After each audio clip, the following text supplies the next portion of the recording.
कर्जत तालुक्यातील महत्त्वाचा रस्ता असलेल्या कर्जत कल्याण राज्यमार्ग रस्त्यावरील माथेरान मिनी ट्रेनचे फाटक असलेल्या ठिकाणी रस्त्यावर प्रचंड खड्डे पडले आहेत। नेरळ माथेरान मिनी ट्रेन सध्या बंद आहे, पण नेरळ पेट्रोल पंप येथील फाटक येथे पडलेले खड्डे कोणत्याही वाहन चालकाला चुकवता येत नाही।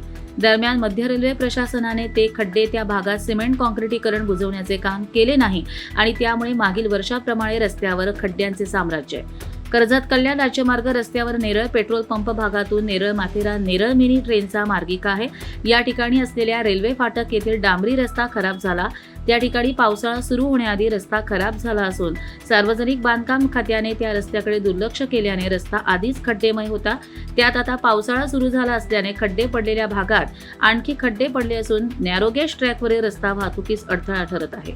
उन्हाळ्यापासून रेल्वे फाटक परिसरातील रस्ता खराब झालेला असताना देखील तो सुस्थितीत करण्यात रेल्वे आणि बांधकाम विभाग निष्फळ ठरले असल्याने वाहन चालक यांनी मोठी नाराजी व्यक्त करत रस्त्याची सुधारणा करण्याची मागणी वारंवार केली होती।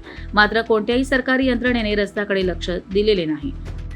कर्जत लाईव्हसाठी महेश भगत, नेरळ।